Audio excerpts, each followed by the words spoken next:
여러분 안녕하십니까? 박상규입니다. 차기 미국 대통령 각축을 벌이고 있는 트럼프 후보가 집권하면 한국이 방위비를 더 내게 하겠다고 밝혔습니다. 주한미군 철수도 시사했는데요. 왜 또 이러는지, 실제로 그렇게 될지 자세히 짚어드리겠습니다. 부모를 모시지 않거나 불화로 가족과 인연을 끊은 사람은 상속권을 박탈해야 한다는 헌법재판소 판결이 파장을 일으키고 있습니다. 어떻게 된다는 건지 그 내용을 집중 분석해드리겠습니다. 박성원 서울신문 논설위원, 양지민 변호사와 함께 말씀 나누도록 하겠습니다. 어서 오십시오. 안녕하십니까? 안녕하세요. 네. 트럼프 후보의 인터뷰 기사가 4월 30일에 발간된 미국의 저명한 시사주간 타임지에 실렸습니다. 여기서 주한미군 방위비를 한국에 더 물려야 한다는 문제의 언급이 나왔습니다. 내용을 요약해드리면 저런 잡지가 있죠. If he wins, 그러니까 내가 이기면, 트럼프가 이기면 하는 내용이에요. 예, 트럼프 대통령이 자신이 이제 다시 재선이 되면은 한국이 우리 미국을 제대로 대접해야 된다, 이런 주장을 폈습니다. 예, 한국이라는 위험한 지역에서 미군이 현재 4만 명이 주둔 중인데, 뭐 이 숫자는 물론 틀린 숫자입니다만은 부자인 한국이 그에 상응하는 돈을 적게 내고 있다, 이런 요지입니다. 이런 나라를 우리가 왜 지켜줘야 하는가, 이런 네. 문제 제기를 하고 있는 겁니다. 네, 이런 내용에 대해서 지금 박 의원도 말씀을 하셨지만 전에도 한 얘기고요. 네. 일부러 수사를 이 숫자 같은 걸 좀 틀리게 말하고 표현을 과장되게 부자 나라인 뭐 이런 표현을 썼어요. 왜 그랬다고 보십니까? 트럼프는 이미 그 일기 때 재임 당시에 주한미군이 제대로 된 미국의 기여에 대해서 한국이 부담을 적게 하고 있다, 이런 특유의 어떤 동맹관을 숨기지 않고 있는데, 이러한 것에 대해서 한국에 주둔하고 있는 숫자도 사실은 4만 명이 아니라 28,500명이고, 또 한국이 부담하고 있는 분담금 수준도 사실은 적지 않게 뒤에 나오겠지만 우리가 인상을 해온 것이 사실인데, 이 부분을 애써 무시 혹은 일부러 틀린 숫자를 과장하면서 한국의 향후에 많은 더 부담을 해야 된다, 이런 것을 강조하는 그러한 수법이 아닌가, 기법이 아닌가 싶습니다. 예. 일단 뭐 트럼프가 영어를 좀 직선적이고 아주 쉽게 하죠. very rich하다 그랬어요. 미국의 대통령을 지낸 사람이 우리나라를 향해서 매우 부유하다. 자, 뭐 칭찬일까요? 일단은 이 인터뷰의 팩트가 좀 틀립니다. 주한미군은 실제로 28,500명 정도가 주둔하고 있는데 4만 명이 그랬어요. 또 한국이 매우 부유한 나라는 아니지 않습니까? 그렇죠. 트럼프 전 대통령이 이렇게 언급을 할 정도로 사실은 매우 부유한 나라라고 보기에는 좀 어려움이 있다라고 보입니다. 왜냐하면 사실 어쨌든 정책과 연결되는 지금 발언을 한 것이잖아요. 그러면 지금 이 주한미군 철수라든지 아니면 방위비를 한국이 더 부담해야 된다라는 주장을 하기 위한 그 근거로서 제시한 사실 이야기인데, 그 근거 자체가 사실 좀 잘못됐다라는 생각이 들고요. 네. 언급을 해주신 것처럼 주한미군 4만 명이라고 언급했지만 현재 주한미군 28,500명이 있는 상황이고요. 그리고 이제 한국은 매우 부자이기 때문에 방위비를 더 분담해야 된다. 그렇지 않으면 뭐 우리가 철수를 할 수도 있는 것 아니냐라는 발언까지 사실 시사를 하는데, 이렇게 좀 의미 있는 발언을 하는 데 있어서의 그 근거는 굉장히 좀 팩트여야만 하는 것이고, 거기에 출발을 해서 발언을 해야만 사실은 좀 의미가 있다라고 보기 때문에 이러한 이 트럼프 전 대통령의 발언은 굉장히 좀 부적절하다라는 생각이 듭니다. 네, 말씀하신 대로 그래서 이제 전문가들이 이 인터뷰 내용을 분석합니다. 트럼프의 이 타임즈 인터뷰 발언에 뭔가 다른 의도가 있다는 그런 부분인데요. 그게 어떤 거라고 보십니까? 예, 현재 한국은 미국과 사이에 지난달에 12차 한미 방위비 분담금 특별 협정을 위한 협상을 시작을 했습니다. 원래는 사실은 2026년부터 적용될 사안이기 때문에 내년에 협상을 하면 되는 건데, 이것을 바이든 행정부 임기 전에 타결지어서 사실 트럼프가 당선되더라도 어떤 새로운 변동 요인을 최소화하려는 건데요.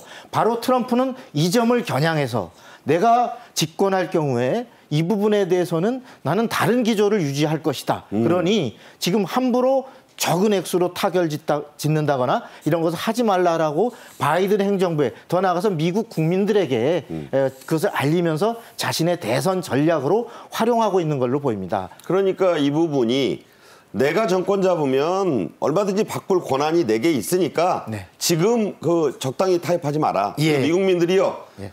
여러분들의 주머니에서 그렇게 큰 돈 한국으로 안 나가게 해야겠다. 이런 얘기인데 네. 이거에 대해서 장사꾼 같다는 그런 비판도 있어요. 그렇습니다.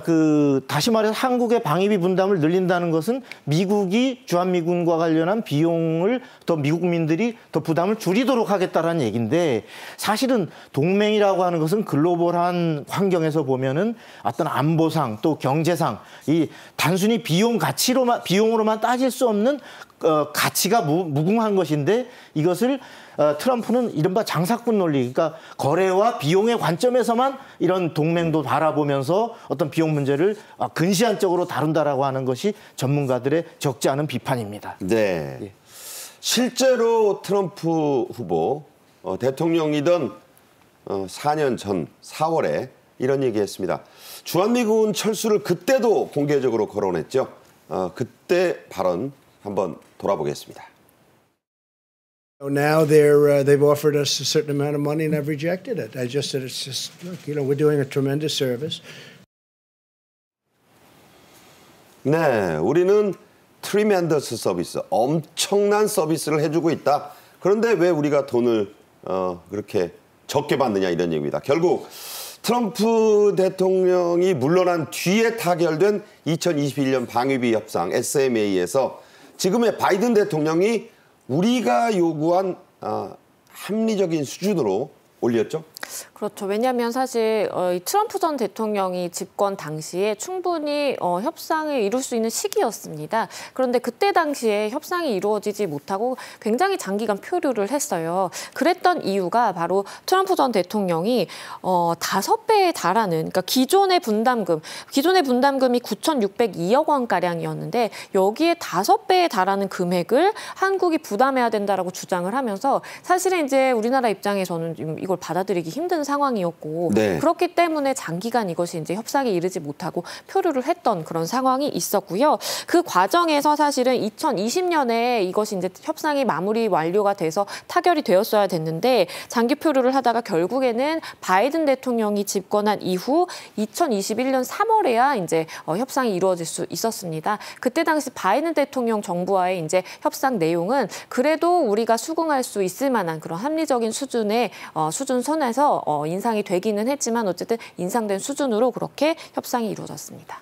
네, 그렇다면 실제로 트럼프 후보가 오는 11월 초에 미국 대선에서 만약에 재선에 성공하면 우리의 방위비 부담이 그야말로 확 늘어날 수 있습니까? 그렇습니다. 트럼프 2기가 출범할 경우에 기존의 어떤 방위비 협상을 올해 안으로 타결을 지어 놓는다 하더라도 미국의 연방 대통령은 국가 이익을 수호하는 최고의 주권자의 집행기관으로서 국가 간 협정이나 조약을 파기하고 새로 체결할 수 있는 권한이 있습니다. 특히나 이 한미 상호 방위비 분담금 협정은 조약, 법적 의무가 있는 조약, 다시 말해 트리티하고 달라가지고 어느 일방이 파기를 선언할 수 있는 협정, 어그리먼트입니다. 때문에 이 부분에 대한 네. 재협상을 요구할 가능성이 있고 그렇습니다. 다만 안전장치가 없는 것은 아닙니다. 네네. 우리가 미 의회에서 이미 지난해 말에 한미 국방수권법에 따라서 주한미군의 주둔 숫자를 현행 28,500명으로 유지한다라고 못 박아놨기 때문에 네. 이것을 주한미군의 감축이나 철수를 하나의 무기로 한 어떤 방위비 분담금의 파상적 공세는 어느 정도 한계가 있겠습니다. 네. 그러나 아까 얘기했듯이 협정 자체는 다시 요구할 수 있다. 이렇게 볼 수 있겠습니다. 네, 말씀하신 대로 만약에 트럼프 대통령이 나오면 난감한 상황이 실제로 가능하다는 얘기입니다. 여기서 그 가능성을 좀 따져보죠. 가장 최근에 나온 미국 대통령 여론조사 결과들을 좀 알아보겠습니까? 어떻게 나오죠? 일단은 지금 조사 기관에 따라서 그리고 매체들에 따라서 조금은 좀 다른 결과를 보이고 있습니다. 미국 CNN 같은 경우에는요. 4월 18일에서 28일 조사를 했는데 트럼프 대통령이 조금 우세한 것으로 나타났어요. 49대 43이죠. 네, 트럼프 대통령이 49, 바이든 대통령이 43으로 이제 집계가 됐고요. 이 뉴욕타임즈에 따르면요. 트럼프 대통령이 역시 오차 범위 내에서 우세한 것으로 이렇게 나타나기도 했습니다. 하지만 일부 조사의 경우에는 이제 바이든 대통령이 우세하다라는 것도 있는데요. 모닝 컨설턴트 또 마리스트 컬리지에 따르면은 이제 오차 범위 내에서 우세하다. 지금 다 사실은 이제 모든 지금 현 시점에서의 여론조사 결과는 오차 범위 내에 좀 있다라고 볼 수가 있어서 그만큼 지금 7개의 경합주에서 어떤 결과가 나오는지에 따라서 굉장히 많이 뒤집힐 수가 있겠고 그리고 지금 여론조사 이 결과 상황만 보더라도 누가 정말 우세하게 이긴다라고 딱 이야기를 하기는 굉장히 힘든 그런 상황으로 보입니다. 네, 양 변호사의 얘기대로 여론조사 결과는 정말 박빙, 초박빙, 엎치락 뒤치락입니다. 알 수 없습니다. 사법 리스크의 결과로 마음을 바꾸겠다는 여론조사 결과는 있지만 그것도 아직 불투명합니다. 트럼프는 우리나라가 수십억 달러를 내기로 동의했다가 바이든 정부와 다시 협상하면서 인상률을 거의 아무것도 없었던 수준으로 낮췄다고 했습니다. 물론 앞서 보신 대로 사실이 아닙니다. 자, 왜 이렇게 또 말을 바꾸는 걸까요? 예, 아시다시피 방위비 분담금은 2019년에 트럼프 때 제11차 개정 협상이 시작이 되어서 트럼프는 당시에 기존의 1조 원대에 달하는 우리의 분담금 수준을 거의 5배, 6배 가까운 수준, 다시 말해서 50억 달러, 우리 돈으로 약 6조 원대에 이르는 요구를 했습니다. 그러나 우리 정부는 너무 터무니없는 이런 공세에 대해서 동의하지 않았죠. 네. 근데 바로 트럼프는 이것을 동의했다는 전제로 형편없이 거의 한 푼도 인상되지 않은 다 깔아뭉갰다. 이런 식으로 그러니까 주장하고 있는 거죠. 13.9% 인상했는데 그걸 무시하고 있어요. 그렇습니다. 13.9%만 해도 사실은 1조 300원대에서 1조 1,800억대로 사실은 엄청난 합리적 수준으로 인상이 된 건데 전혀 인상된 거 없다. 그러니까 나는 앞으로 이것을 제대로 대폭 인상시키겠다라고 하는 하나의 자신의 향후 방침을 말하자면 선동하는 홍보하는 이런 수단으로 지금 활용하고 있는 이런 일부러 과장된 잘못된 이런 주장을 하고 있는 것 같습니다. 자, 그렇다고요. 여론조사 결과 보셨지만 트럼프의 이런 주장을 엄포다, 그렇게 될 리 없다 이렇게 갈 수는 없습니다. 외교는 냉정한 겁니다. 우리 정부, 자, 어떻게 해야 할까요? 우선은 트럼프 진영과 긴밀한 설명을 할 수 있는 채널 구축이 필요합니다. 그래서 우리 정부도 2월부터 외교부에 대책반이 가동되고 있는데요. 이 대책반은 트럼프 캠프의 주요 인물들 또 정책들을 정밀히 분석을 하고 그래서 향후에 한국의 안보 상황을 정확히 설명하고 공유하는 이러한 체계를 갖추는 것을 목표로 하고 있습니다. 아울러서 이러한 시스템과 함께 지금 일본의 사례를 참고할 필요가 있는데요. 일본, 네. 예, 일본의 경우도 이제 주일 미군이 주둔하고 있잖아요. 여기에 보면은 거기에 분담금을 주일 미군의 인건비나 시설비는 미국이 분담하는 시스템으로 하고 있습니다. 미국이 내도록 하고 있죠. 예, 그렇습니다. 바로 이러한 예도 참고를 해서 우리 한국은 그에 비하면 아주 큰 기여를 하고 있음을 정확하게 설명하고 또 안보에 대한 상황도 공유하는 이러한 노력이 필요해 보입니다. 네. 자, 우리 외교부의 공식 입장은 이렇습니다. 한국에 대한 미국의 방위 공약은 확고하다 그런 건데요. 특히 미국 의회의 지지를 강조했습니다. 미국 의회도 현 수준의 주한미군에 대한 지지가 확인됐다. 우리는 앞으로도 미국과 의회와 또 정부와 긴밀한 협력을 계속해 나갈 것이다. 이렇게 얘기했죠. 왜냐하면 트럼프 전 대통령의 입에서 계속해서 내가 대통령이 되면 한국이 방위비를 막대하게 정말 늘려서 부담하지 않으면 주한미군이 주둔 철수를 할 수 있다라는 지금 이야기가 계속 나오고 있기 때문에 사실은 불안감이 굉장히 조성이 될 수가 있겠죠. 그래서 외교부는 일단은 지금 현 수준의 주한미군 주둔에 대해서는 미국 의회뿐만 아니라 우리나라와의 사실은 이제 약속으로 맺어져 있는 것이기 때문에 협의가 끝난 것이기 때문에 이것은 좀 걱정할 필요가 없겠다라는 메시지를 계속해서 내고 있는 것이고요. 이것이 국방수권법에 따라서 그렇다라고 설명을 하고 있습니다. 예. 국방수권법은요. 미국의 안보 정책이라든지 아니면 국방 지출의 내용을 담은 그러한 법률인데요. 주한미국의 감축을 제한하는 내용을 매해 우리가 이제 여기 담아왔기 때문에 사실은 마음대로 트럼프 전 대통령이 집권을 한다고 하더라도 이것을 미국의 의회를 무시하고 본인 마음대로 바꿔서 이 주한미군을 철수를 한다라든지 이런 것이 이 시스템상 좀 불가능하다라는 것을 외교부는 이제 확인을 해준 것이고요. 전문가도 이렇게 이야기를 합니다. 트럼프가 만약에 재집권하더라도 이 민주당의 상원 장악은 거의 불가능하기 때문에 사실상 미국 의회를 이렇게 무시할 수가 없고 국방수권법은 여전히 효력을 발휘할 것이다라고 이야기를 합니다. 그러니까 공화당 대통령이 나온다 해도 민주당 그때 만약에 이제 바뀌어도 민주당이 상원을 장악하고 그렇죠. 있는 거는 그때는 안 바뀐다. 그렇죠. 그러니까 균형추가 맞는다. 맞습니다. 그렇게 얘기하는 거죠. 자, 하지만 트럼프의 재집권 가능성을 무시할 수는 없습니다. 사실상 상당합니다. 그 포인트 가운데 하나가 이거예요. 바이든에게 쏠려있던 미국 청년층 MZ세대의 표심이 요즘 트럼프 쪽으로 움직인다는 분석이 나왔습니다. 자, 실제 조사 결과도 그렇고요. 돈 때문이라죠? 예, 아무래도 그 경제 문제, 다시 말해서 무엇보다도 고물가, 그다음에 높은 집값, 이것이 특히 미국의 청년들에게 굉장히 불안 요인으로 다가오면서 어떤 바이든 현 정부에 대한 불만으로 다시 말해 트럼프에 대한 기대로 나타나고 있다, 이런 수치들이 나옵니다. 물론 그 여론조사의 수치를 보면 기관마다 바이든 우세, 트럼프 우세 조금 차이가 있습니다. 네. 그러나 중요한 것은 추세인데요. 바로 2016년에 트럼프가 당선될 때에 공화당을 지지한 청년들이 비중이 24%였다면 그 이후에 2020년에는 더 공화당 지지가 더 늘어난 26%, 그리고 지금에 와서는 28%에 이르고 있는데, 이런 자꾸 공화당에 대한 청년들의 지지가 늘어나는 것은 바로 앞에도 얘기한 미국이 현재 경제는 사실 어찌 보면은 주가도 괜찮고 현재의 여러 가지 여건이 괜찮지만은 무엇보다도 가장 심각한 물가 문제, 네. 그리고 어떤 그 또 우크라이나를 지원하는데 계속 소모적인 비용이 들어가는 데 대해서 청년들이 언제까지 이렇게 여기에 비용을 써야 되느냐, 이것을 차라리 국내에 어떤 그 예를 들어서 마약 문제라든지 국내 경제 문제를 해결하는데 더 쓰는 게 필요하다, 이러한 주장을 하면서 어떤 그 바이든에 대한 지지가 위태해지는 이런 상황으로 가고 있는 것 같습니다. 네.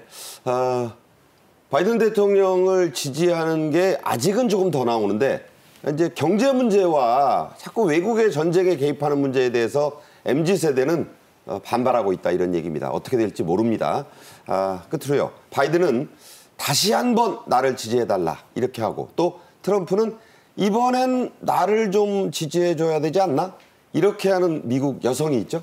바로 테일러 스위프트입니다.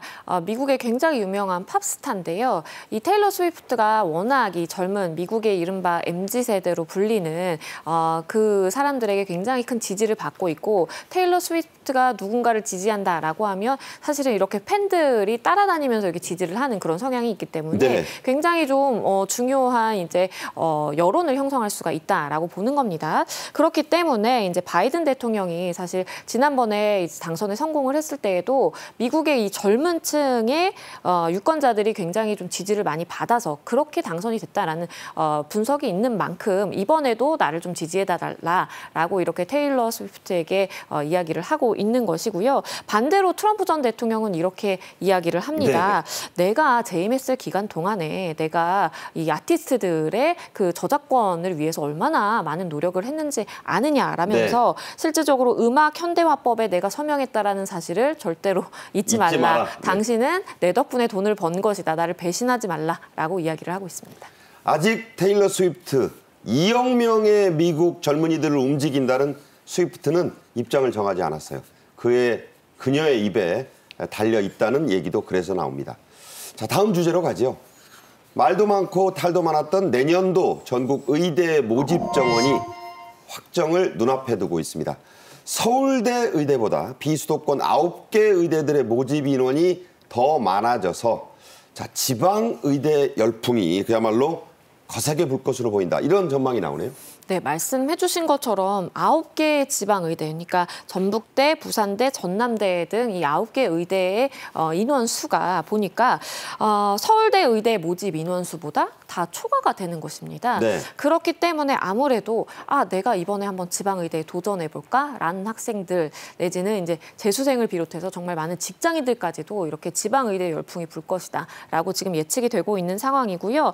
일단 내년 의대 증원 인원 수는 1,509명. 그러나 이제 정시, 수시에 어떻게 뽑을지 그리고 어떤 지역에서 어떤 전형 규모로 어떻게 뽑을지는 아직까지는 미정입니다. 그런데 지금 이야기가 나오고 있는 것이 말씀드린 것처럼 서울대의 지금 모집 인원수 135명인데 네네. 이것보다 이 지방의 9개의 의대의 수가 더 많다 보니까 각각 다 많은 거예요? 각각 다 많습니다. 그렇기 때문에 한번 지방으로 가서 내가 도전을 해봐도 좋겠다라고 생각하는 사람들이 아무래도 늘어날 것으로 예측이 되고 그러다 보니까 지방의대 열풍이라는 이야기까지 나옵니다. 그래서 뭐 재수생이 아니라 N수생, 그렇죠. 3수, 4수, 5수하고 재학생들도 대거 딴 과에서 가고 직장인들도 지금 사표를 막 줄줄이 낸다는데 그렇죠. 의대 열풍이 더 지방으로 거세지는 건가요? 그렇죠. 왜냐하면 지금 사실 이제 이번에 의대 문턱이 조금은 낮아졌다라고 볼 수 있겠고 그래도 문이 넓어졌다라고 보는 시각이 좀 있기 때문에 직장인들 같은 경우에도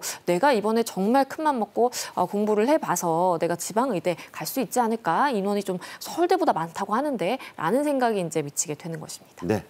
하지만 변수는 아직 남아 있습니다. 바로 어제도 말씀드린 내용이지만 서울고법의 가처분 판결입니다. 대통령실이 성심을 다해 성실하게 이런 표현까지 써가면서 소명 자료를 낼 준비를 지금 하고 있는 거죠? 예, 그렇습니다. 그 의대에 2,000명, 연간 2,000명이고 또 이걸 토대로 각 대학에 증원을 배분하고 있는 이 절차가 잘못됐다. 라고 의료계에서 제기한 그래서 우선 이 효력을 정지해달라는 가처분 신청에 대해서 1심 법원은 일단은 당사자 자격을 이유로 각하시켰습니다마는 지금 서울고법에서 항고심에서는 일단 당사자 자격은 누군가는 있어야 되는 거 아니냐라는 네. 차원에서 이 중순쯤에 늦지 않게 이 가처분 결정을 내리려고 하는데 그를 위해서는 과연 정부가 어떠한 근거 자료를 갖고서 이러한 2,000명 또 각 대학별 정원을 배분해 온 것인지에 대해서 네. 근거 자료를 좀 제출해 달라. 그걸 검토해 봐야 되겠다라고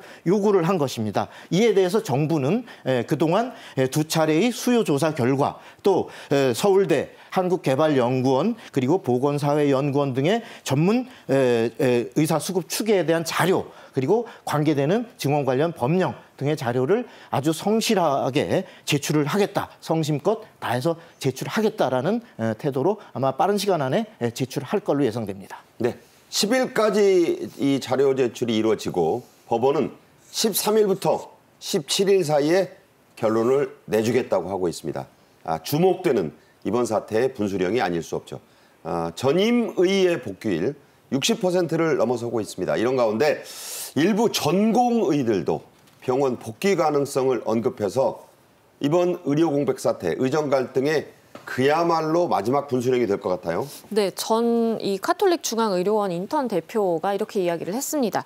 합리적인 안에 대해서 정부가 만약에 받아들인다면 충분히 복귀할 의향이 있고 아마도 많은 전공의들이 동참할 것이다라고 이야기를 한 것인데요. 일단은 이렇게 읽힙니다. 일부 전공의들이 많이 이미 복귀를 하고 있고 하지만 일부 이제 전공의들은 여전히 복귀를 하지 않고 있죠. 그래서 만약에 정부가 일정 부분에 좀 명분을 준다면 사실은 나머지 전공의들도 좀 복귀를 많이 하지 않을까라는 것으로 이제 읽히고요.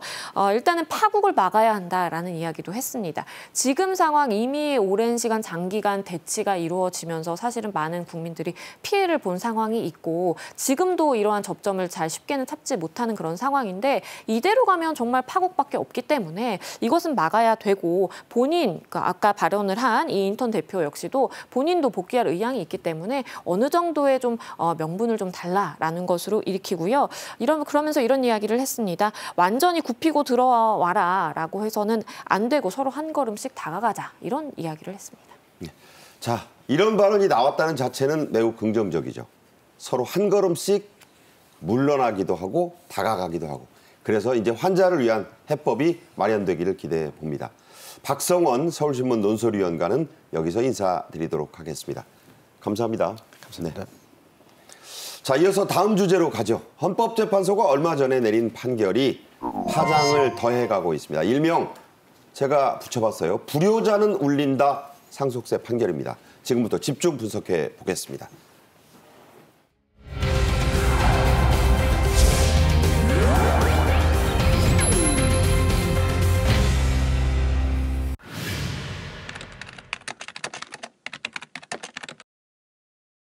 패륜적인 행위를 일삼은 상속인의 유류분을 인정하는 것은 일반 국민의 법 감정과 상식에 반한다고 할 것이므로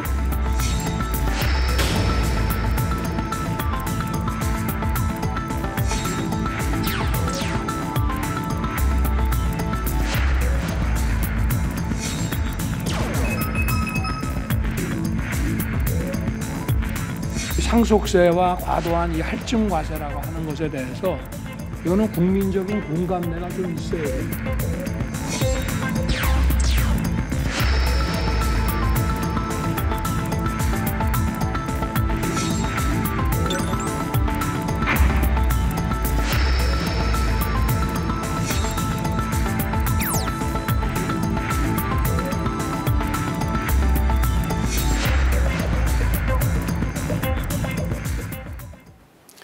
네, 상속세를 내야 하기 때문에 주식을 대량 매도하다 보니까 주식시장이 요동을 치고 형제는 물론 부모 자식 간에도 대판 싸움이 벌어지고 있습니다.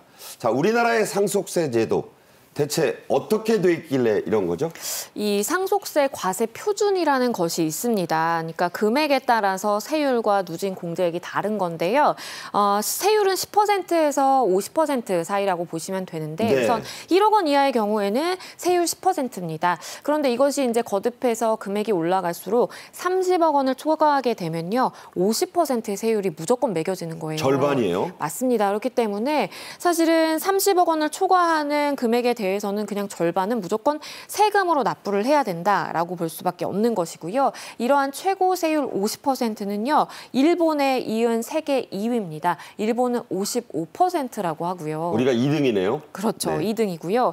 그러다 보니까 이제 기획재정부가요. 상속세를 유산 취득세로 전환하기 위해서 사실 이제 연구 용역도 진행을 해왔고 현행 상속세율에 대해서 너무 높은 것 아니냐라는 또 이야기가 있기 때문에 유산 취득세를 만약에 우리가 도입을 하게 되면 이 전체 유산이 아니라 내가 물려받은 만큼에 대해서만 상속세를 매기기 때문에 만약에 뭐 자녀가 여러 명이다. 그러면 사실은 내가 이제 나눠받는 금액이 적어지다 보니까 그 부분에 대한 이제 세율만 납부를 하게 되면 되거든요. 그렇기 때문에 다양한 방식의 사실은 이제 상속세를 변화시켜야 된다라는 좀 목소리가 있고 그렇기 때문에 이제 어떻게 변화하는 것이 나을지에 대해서도 이야기가 많습니다. 네.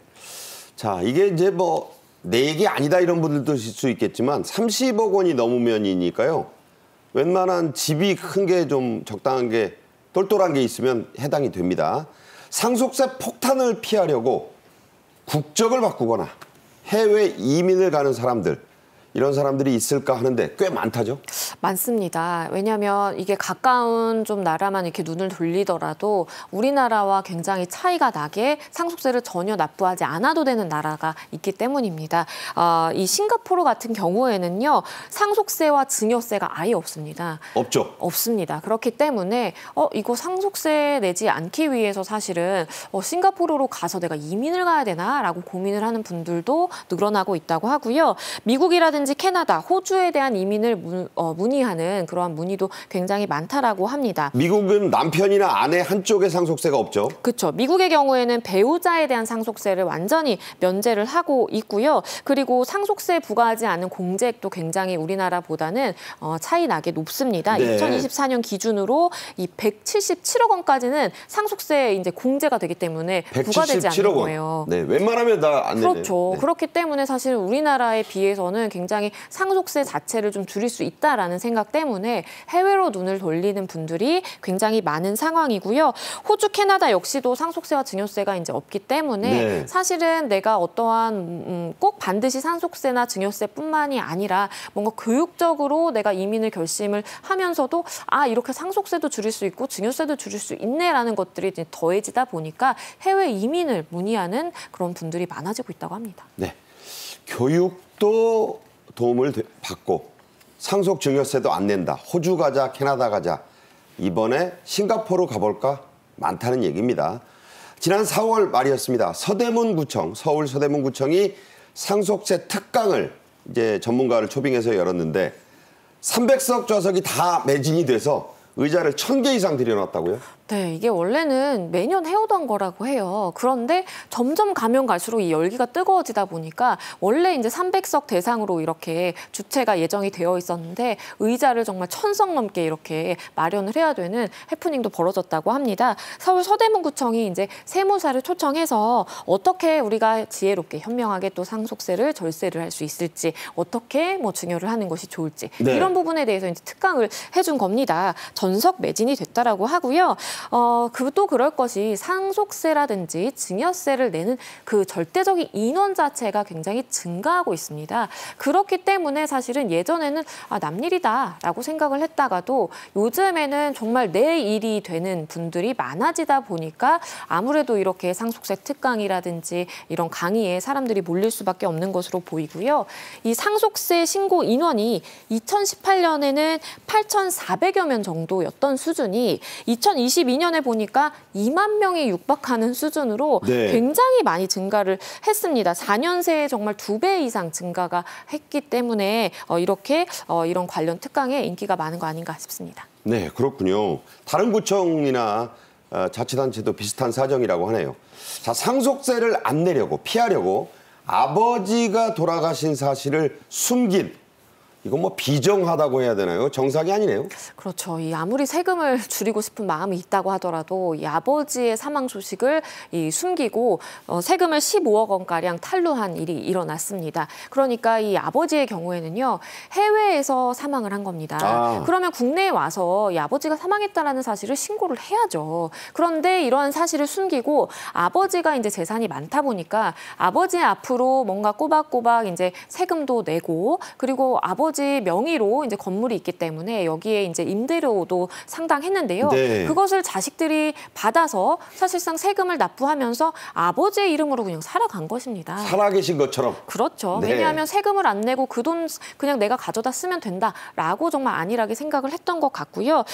이렇게 국세청에서 조사를 해보니까요. 이민을 가장한다라든지 아니면 편법 증여, 뭐 차명 계좌, 회사 직원의 계좌를 빌려서 차명 계좌를 통해서 이렇게 탈도를 한다라든지 허위 통정 거래를 한다라든지. 통정 거래가 뭐죠? 통정 거래라는 것은 사실상 이제 내가 짜고선 이제 거래를 하는 거죠. 짜고 하는 거. 그렇죠. 사실상 매매가 발생하지 않았음에도 불구하고 내가 매매한 것처럼 해서 세금을 안 낸다라든지 이런 경우가 많았다고 합니다.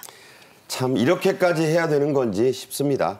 자, 또 중요한 얘기. 앞서 말한 헌재의 최근 판결로 화제가 된 게 이른바 유류분입니다. 한자로 써서 좀 어려운데 자 이게 중요해요. 어떤 건지 쉽게 설명해 주세요. 유류분 제도의 경우에는 과거에는 사실은 장자 상속의 원칙이었기 때문에 아들에게 만약에 전 재산을 남기고 아버지가 돌아가셨다라고 하면 남은 이제 배우자와 딸들이 정말 이제 생존권의 위협이 생길 수 있는 겁니다. 여성들. 네. 그렇기 때문에 아내라든지 이 딸들에 대해서도 최소한의 부분은 보장해주자. 본인이 법적으로 상속받을 부분에 일정 비율은 법적으로 보장해줘야 된다. 라고 해서 마련된 것이 유류분 제도고요. 일단은 뭐 배우자와 자녀의 경우에는 원래 내가 받을 부분의 2분의 1 그리고 형제자매의 경우에는 내가 원래 받을 수 있는 부분의 3분의 1을 이렇게 비율로서 인정을 해주는 것이 유류분 제도입니다. 네, 그러니까 우리나라가 뭐 아들하고 장남이 다 독차지하는데 그렇게 되면 이게 이제 배우자, 남겨진 배우자, 딸들은 어떻게 하느냐? 최소한의 몫을 보장하자. 이게 유류분이라는 거예요. 자, 5년 전에는요, 가수 구하라 씨가 갑자기 사망했을 때 생모란 사람이 갑자기 나타나서 소송까지 했고, 그래서 구하라 씨 재산의 무려 40%를 가져갔어요. 그래서 구하라법 만들어야 된다, 이렇게 지금 하고 있는데, 이번에 헌재가 위헌이다, 이렇게 판단한 게 바로 이런 사례 때문이죠.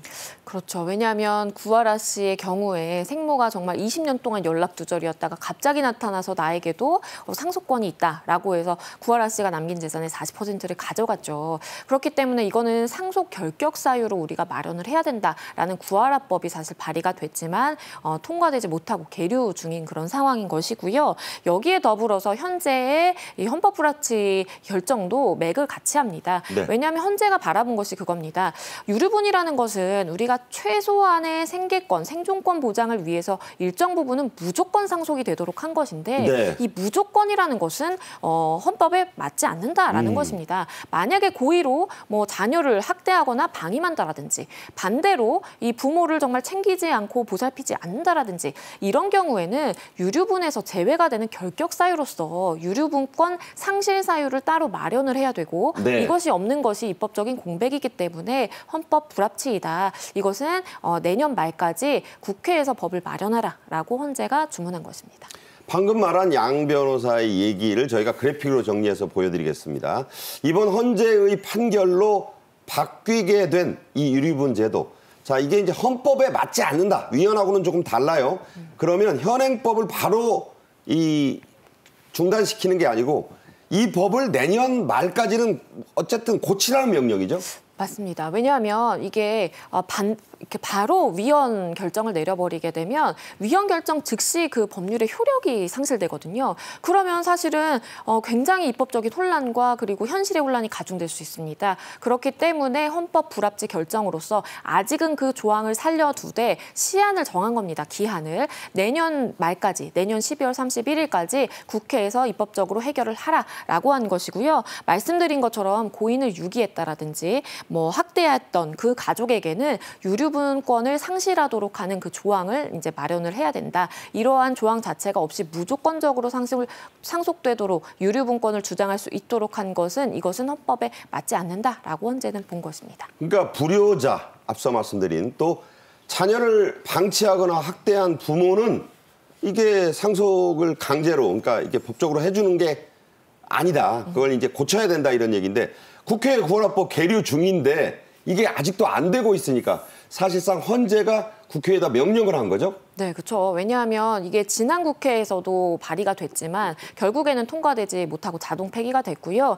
그리고 이번 국회에서도 이제 역시 발의가 됐지만 통과가 여전히 되지 못하고 있습니다. 그리고 국회 임기가 이제 지금 얼마 남지 않은 상황이기 때문에 아마도 이번에도 통과되기는 현실적으로 어려워 보이고요. 다음 국회에서 해결을 해야 될 것으로 보이는데 헌재가 일단은 내년 말까지로 유류분 제도를 고치라라고 명령을 했기 때문에 함께 아마 손봐질 것으로 보입니다.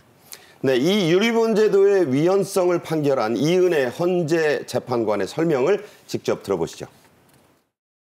폐륜적인 행위를 일삼은 상속인의 유류분을 인정하는 것은 일반 국민의 법 감정과 상식에 반한다고 할 것이므로 상속 재산에 대한 기대 등이 거의 인정되지 않는 피상속인의 형제 자매에게까지 유류분을 인정하는 건 역시 현재의 불합리하고 기본권 제한 입법의 한계를 벗어나 헌법에 위반된다고 할 것입니다.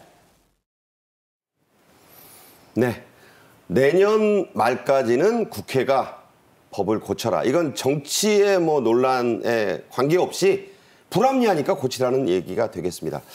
최근 가장 화제가 됐던 사건이 있죠. 삼성그룹의 10조가 넘는 상속세입니다. 주식시장이 요동쳤어요. 애꿎은 개미들 피해까지 나왔다. 이런 얘기가 나올 정도였는데 왜 그렇게 된 거죠? 이게 이 주요 그룹별로 상속세 이슈가 있거든요. 그런데 아무래도 삼성의 경우에는 그만큼 이제 기업 규모가 크기 때문에 상속세를 내는 것이 정말 만만한 일이 아닌 겁니다. 이건희 선대 회장이 남긴 유산이 26조 원입니다. 여기에 대한 상속세를 우리가 계산을 해보면요, 배우자와 자녀들이 12조 상속세를 내야 되는 상황인 12조. 거예요. 네. 그렇습니다. 근데 12조 원이라는 그 금액을 사실 아무리 재벌이라도 일시에 마련하기는 어렵죠. 아무리 이걸 연납을 한다고 하더라도 쉽게 마련할 수 있는 돈이 아닙니다. 그러다 보니까 대출을 받고 그리고 사실은 본인이 가지고 있던 지분을 매각하는 형식으로 현금화를 할 수밖에 없는 겁니다. 그게 3조 원 가까웠어요. 그렇죠. 그래서 지금 상속세 때문에 이 이부진 사장이라든지 이서연 사장 역시 이제 3조 가까운 주식을 매도할 수밖에 없는 그런 상황이었고요. 특히 이부진 사장의 경우에는 올해만 1조 원대의 주식을 매도했다라고 합니다. 세금 내려고 1조 원을 팔았죠. 그렇죠. 어쩔 수 없이 현금화해서 이제 납부를 해야 되다 보니까. 그런데 이 피해가 누가 고스란히 입느냐? 바로 애꿎은 개미들인 것입니다. 네. 왜냐하면 아무리 장외 매도를 블록딜로 한다고 하더라도 개미 입장에서는 갑자기 이제 주식에 많이 공급이 되다 보니까 네네. 가격이 떨어질 수밖에 없고 정말 개미들의 피해가 이만저만이 아니라고 합니다. 네. 자, 일반 투자자들까지 피해를 보는 게 이 상속세 파동이었어요. 윤 대통령은 과도한 상속세 때문에 우리 기업의 혁신이 힘들다는 말까지 했습니다. 직접 들어보시죠.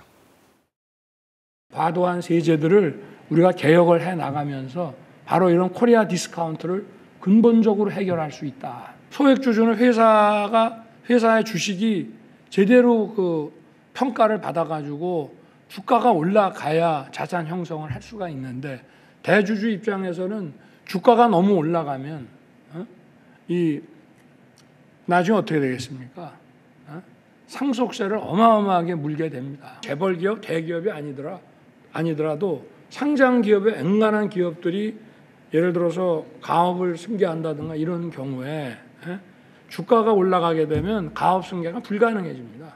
상속세와 과도한 이 할증 과세라고 하는 것에 대해서 이거는 국민적인 공감대가 좀 있어야 됩니다. 정치권 일각에서 이게 부자 감세의 대표적인 거라 절대 안 된다 이렇게 얘기하지만 이제 그런 면도 있어요. 하지만 상속세 때문에 기업 경영권이 바뀌고 해외 M&A를 당할 수도 있고, 그래서 일부는 아이고 자식한테 그렇게 물려주다가 세금 내느니 그냥 문 닫을래, 이런 중소기업들이 속출하고 있습니다.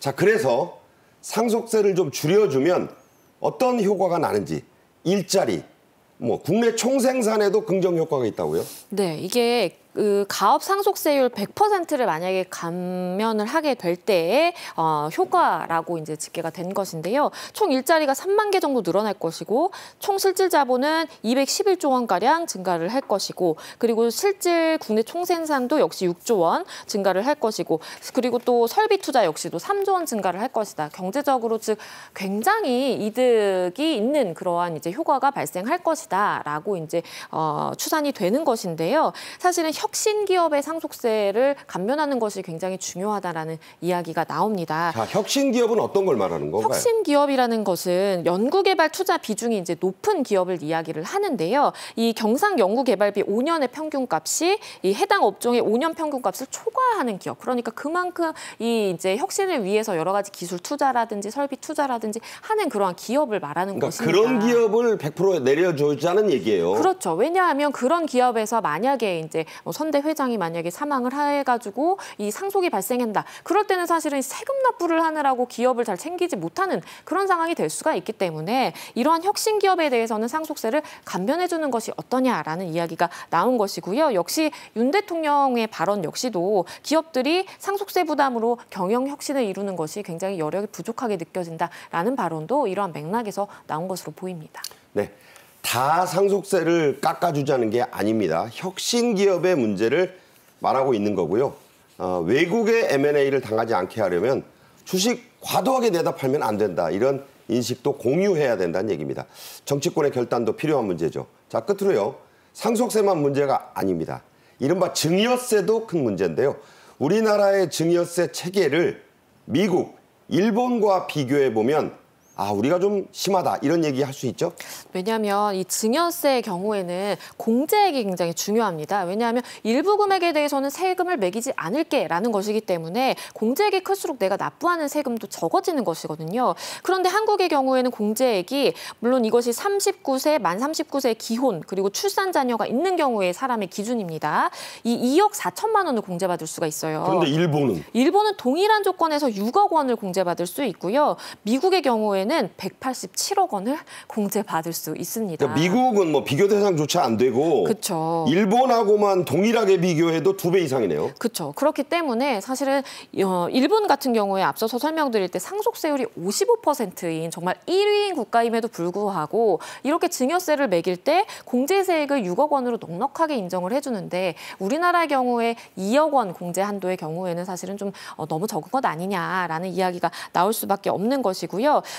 사실 상속세의 경우보다도 증여세 부담이 이제 세율로 따지면 더 크다라고 지금 이야기가 됩니다. 증여세 부담이? 왜냐하면 그렇죠. 왜냐하면 상속세의 경우에는 통상 10억 원가량 이제 공제를 받을 수 있거든요. 그런데 증여세의 경우에는 사실은 말씀드린 것처럼 굉장히 최소한의 금액만 공제가 되기 때문에 그만큼 내가 세율을 납부해야 되는, 세율이 매겨지는 금액 자체 파이가 크다라고 볼 수밖에 없겠고요. 일본의 경우에는 우리나라가 좀 따라야 찾아야 되는 이제 모범 사례로 사실 좀 뽑히기도 하는데요. 상속 이 정산 과세 제도를 도입을 해서 운영 중인데 생전에 증여받은 사람이 증여 재산에 대해서 20%의 세율 증여세를 납부를 하고요. 그 이후에 상속될 때 상속세에서 공제하는 이 방식을 따른다고 합니다. 그래서 만약에 이제 이 공제액을 확 크게 넓히기 좀 어려운 상황이라면 증여세를 일부 납부했다면 그것을 좀 상속세 낼 때 반영을 해주자라는 이야기도 있습니다. 네, 세금은 누구나 민감한 문제입니다. 하지만 국가 경제를 위해서 잘 따져서 선별적으로는 조정을 해야 된다. 이런 얘기가 되겠죠. 지금까지 양지민 변호사와 말씀 나눴습니다. 고맙습니다. 감사합니다. 네. 토요일 오전에는 한 주간의 핵심들만 간추린 주간 정책엔 이슈가 방송됩니다. 많은 시청 부탁드리고요. 주말과 연휴 잘 보내십시오. 저는 5월 7일 화요일 정오에 다시 찾아뵙겠습니다. 고맙습니다.